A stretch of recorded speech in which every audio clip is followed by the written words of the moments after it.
We're a pretty transparent company. Every quarter we do an internal QBR where my business partner and I, are very outfront and open about what our revenue was, what we did right, what we did wrong, how we rate ourselves across different things. And there's always sort of a town hall anonymous question piece at the end where we answer any questions that people submit.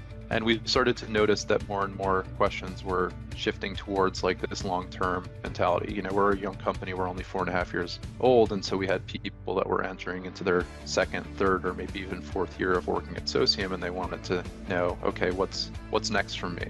What's my path? What's the big picture?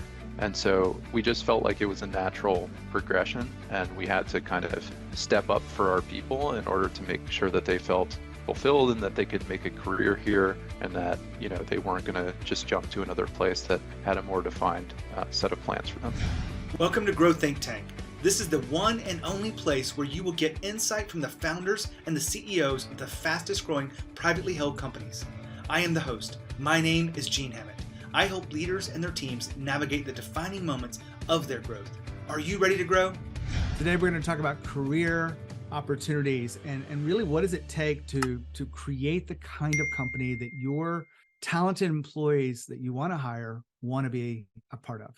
And inside that, we talk about the career optimization. What are the key elements that an employee is looking for in today's market? Because it shifts over time, and that will help you understand what we're doing. My job is to bring you the best guests possible on these given subjects. And so we have Owen Loft, the co-founder of Socium Media. It's a digital agency, performance-based company. They've got some really big brands that you've probably heard of, but they really talk about the need for talent and the way they attract talent, the way they talk about career optimization once they're hired, and how they grow those people over time, and some of the real key elements of that. One of them being one of their values is to act like an owner. We unpack that for you today. So there's a lot to get from today's conversation with Owen. Now, my name is Gene Hammett. I am an executive coach for the last decade or more. We also do leadership development, where we help you, your managers, really become the leaders that you need them to be as your company grows. What we know is there's some pressure and challenges on fast growth companies. We've worked with more Inc. 5000 level companies than any other leadership development company in the world, and we understand the chaos of growth. We've got some tools that we use with our clients. One of them that I'm going to offer to you free is a leadership effectiveness evaluation, which is a way for you to really understand where you are with your leadership and to determine what your next steps are and to create a plan behind it. It's absolutely free if you're listening on this podcast, and it's something I'd really love to bring to you. Just go to genehammett.com and schedule your call today and mention that you heard it on the podcast. That's the key words to get it for absolutely free. That leadership effectiveness evaluation will give you insight and wisdom about leadership. Now, here's the interview with Owen. Owen, how are you? Good, Gene. Thanks for having me on. Nice to talk to you here. We're going to have a great conversation about growth and the principles that have really kept your company growing at the pace it has been. Before we go there, let's talk about your company, Socium Media.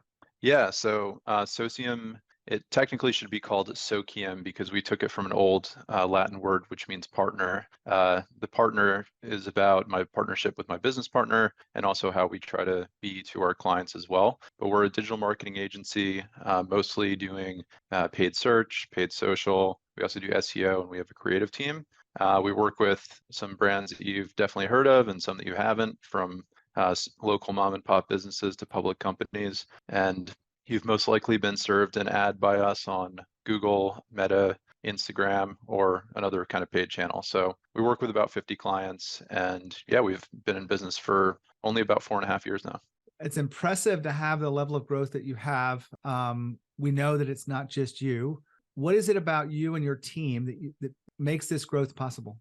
It's tough to say. I mean, I think going back to the beginning, my business partner and I, we really stressed hiring, and we used to joke that we had a tougher acceptance rate than Harvard because we would just turn away so many people, and we felt that the initial people that we hired were just going to kind of replicate in terms of culture and skill and ability and attitude. And so we wanted to make sure our first hires really exemplified all of the values that we wanted.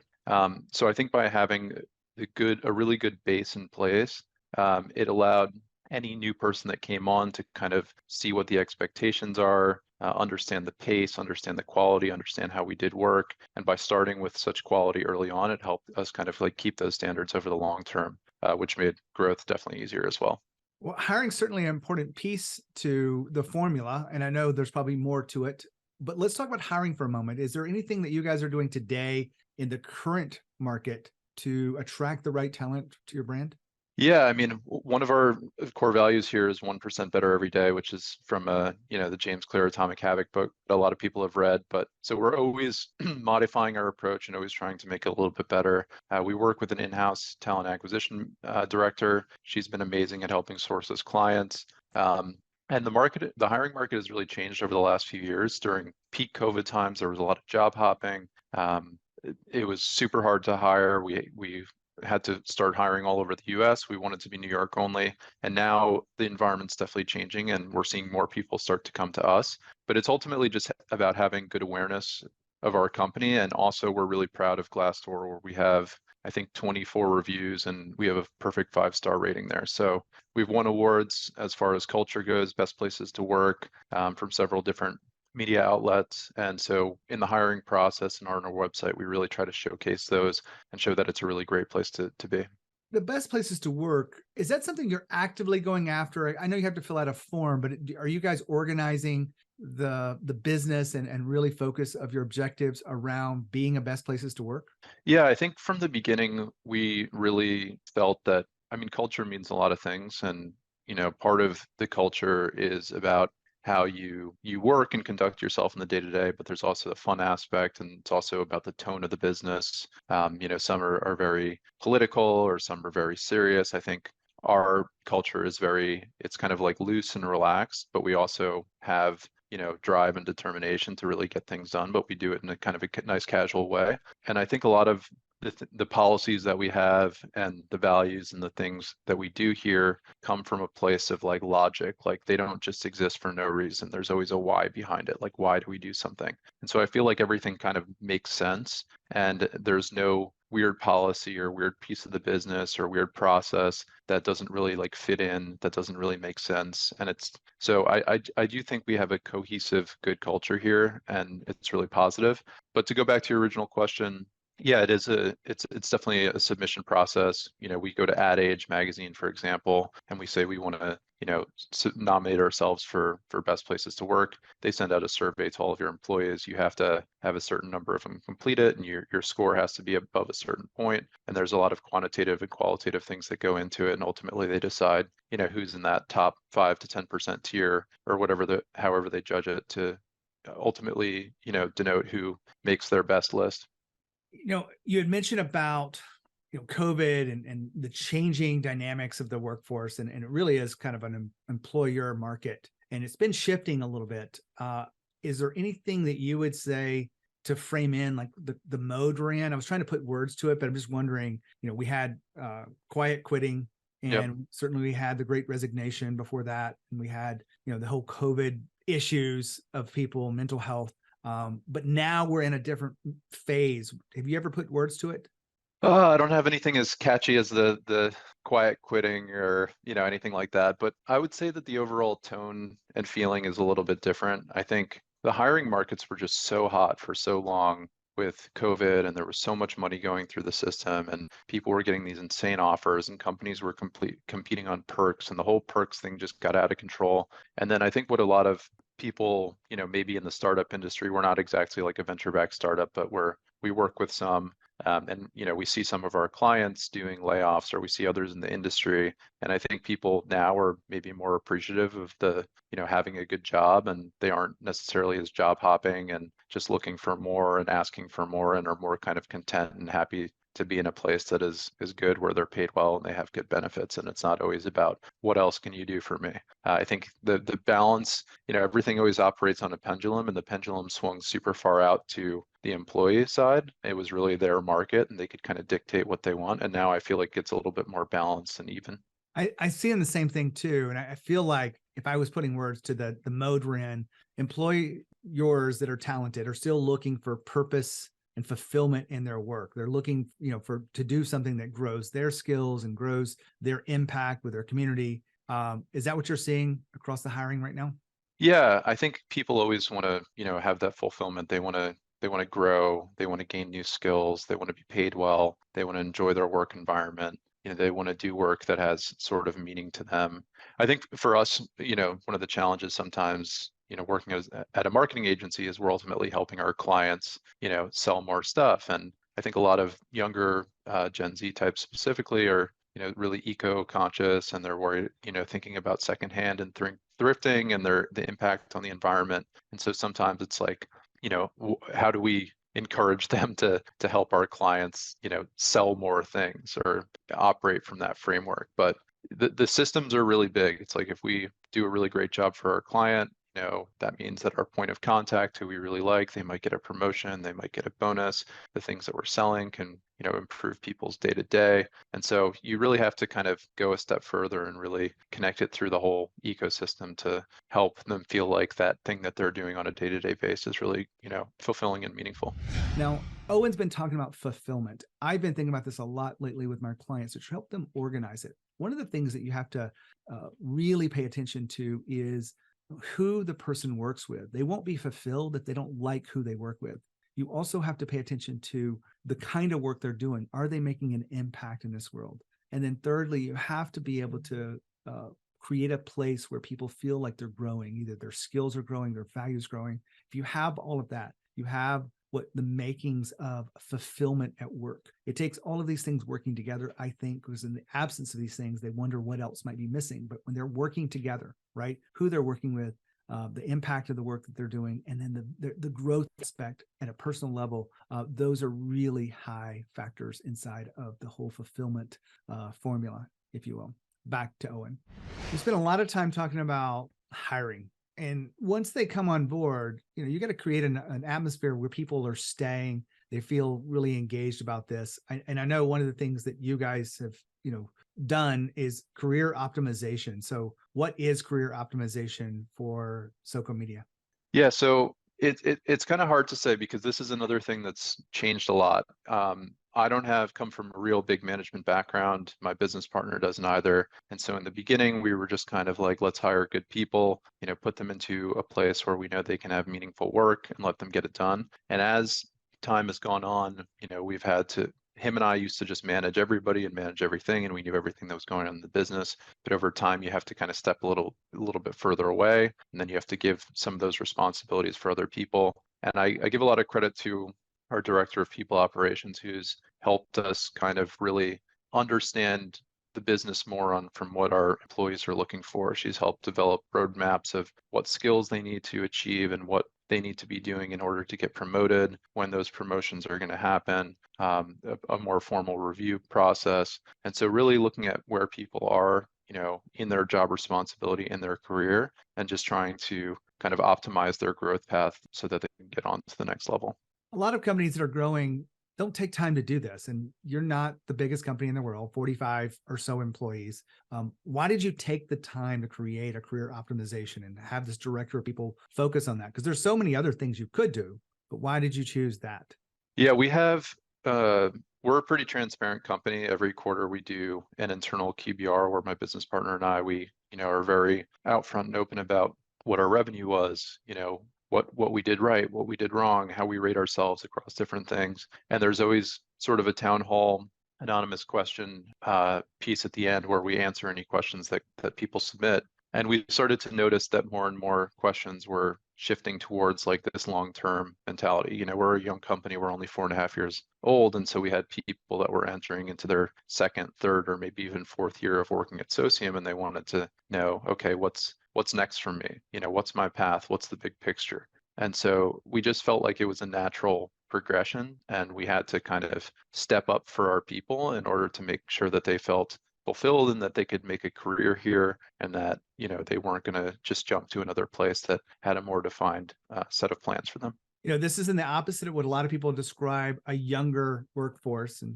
I don't think you said it was a younger workforce, but I know in the digital agency world, it's typically, 25 to 30, sometimes 35. Is that what your workforce looks like now? Yeah, I'm 40 and I'm the oldest person by far.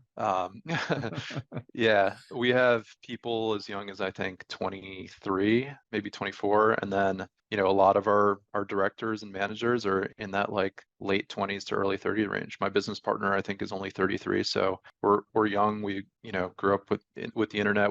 Even though we're still young, we've been doing this in many cases for 10 plus years. So we have the skills, we have the chops, and yeah, we definitely have that a younger energy, I think, than a lot of other companies. So given the fact that you have this younger workforce, they're asking questions about longevity. They would like to stay longer if you provide the opportunities for growth and the skills development. Is that what I'm hearing? Yeah, so we kind of have two things going on. There's definitely that, which you talked about, but then we also would get a lot of these anonymous questions about, hey, like Socium is in such a great place and we're this small, tight-knit community, what are the plans in the future? Do we want to grow? And like, what do you think is going to happen to that, the nature of the community and the culture if we do that? And so I kind of see these two things at odds in a sense, because growth is what really allows for people to develop and move into new skills. If you're growing, there's going to be new positions available. There's going to be new hires. There's going to be new roles. You're going to be able to move up and do management. And then at some smaller companies or companies that aren't growing, they could be really large companies. You just know that you're never going to get promoted unless your boss quits or your boss retires, or that you're never going to move into another role unless that happens. And so we are trying to do our best at not keeping our culture and keeping our values, but also growing to allow more opportunities for us as a company and for our people to grow into new roles and change their experience a bit too. Owen just said growth creates opportunity. Well, it's really well said. Let me just reframe this in and put a spotlight on it. When you are growing as a company, there is more opportunity for people to grow. There's more management roles. There's more individual contributor roles. There's more profit sharing or bonuses to go around. And they see that as opportunity. So what does that mean? Well, when your company is growing, you'll have an easier time attracting top talent. When it's slower growing, it will have a tough time attracting that same talent. So you want to make sure that you aren't just happy with growth as it comes. I really do believe if you want to create a place for top talent to be attracted to, you want to continue that growth and make the right investments in your people, in your company. Maybe it's in coaching or leadership development, whatever it takes for you to grow your company to that next level. Back to Owen. You said that the two things are at odds. Is it culture and growth?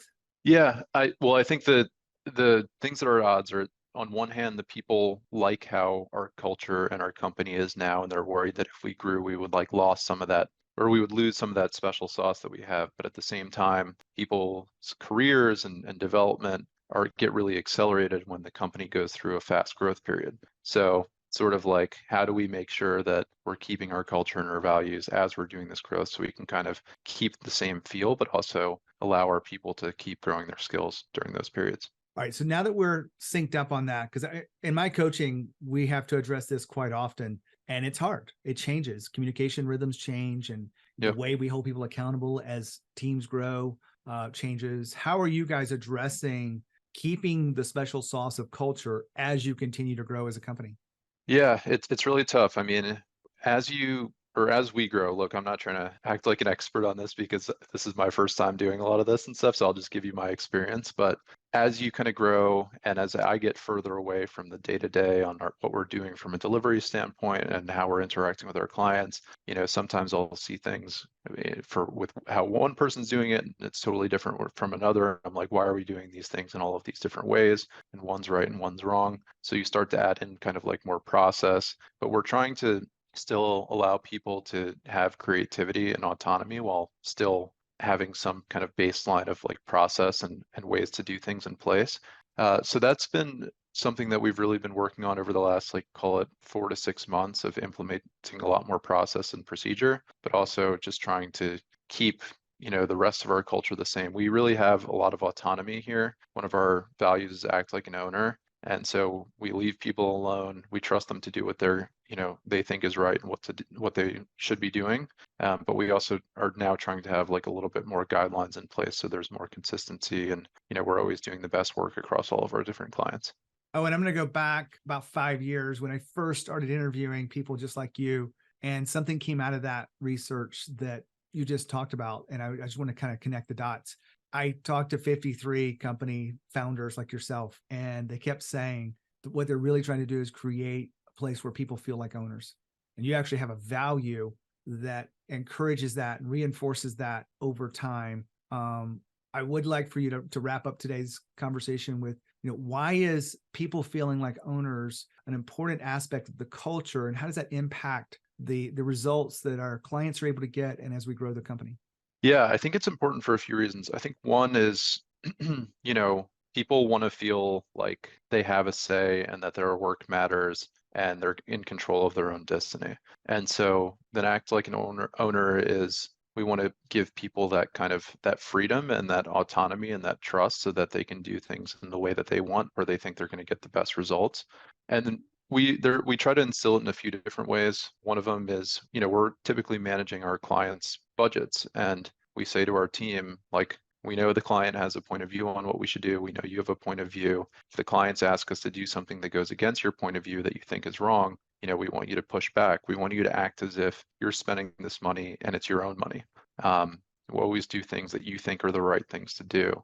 Another way we have the act like an owner piece ingrained in the culture a bit is we have a profit sharing system where our team will make a percentage of the fees that they're managing on behalf of the client. So if they're able to get really amazing results and we're growing the business over time, they're going to make more money. And if they do a really poor job and the client decides to leave us, they're going to feel that impact as well. So we really want people to, feel like they can control what they're doing and they're not just like a cog in the system, or they're not just, floating down the river, trying to grab onto a branch. They're in the driver's seat, and that they have as much support as they need, but we want them to own the responsibility as well. And it's helpful for us too, because we don't have to micromanage or we don't have to babysit as much. And I think it's good for everybody, really. Oh, and it's been an incredible conversation. We've been talking about career optimization and how that impacts growth, the hiring, the, down to people feeling and acting like owners. Love all of this. Thank you for being here and sharing your wisdom. Yeah, my pleasure, Gene. Thanks for having me. Wow, what a great interview. I know I say that every time, but I love when people talk about their employees and really how they're growing and guiding those employees. We talked about career optimization, why it's important, especially if you want to be one of the best places to work and you want to attract top talent. One of the last things that Owen was talking about was profit sharing. And I really do believe this is a tool. If you can track the results and if you can put it in the hands of an individual person, knowing the impact they've made, you can measure those things and you pay them a bonus or profit sharing on that, you will have a different experience with those workers because they've got skin in the game. They've got a reason for performing at a higher level, and they will grow and they will look for innovation. They will look for opportunities to save money. And it really is an important aspect of the business if you can put that in place. Now, not everyone has that ability, but if you could, it'd be great. When you think of growth and you think of leadership, think of Growth Think Tank. As always, with courage. We'll see you next time.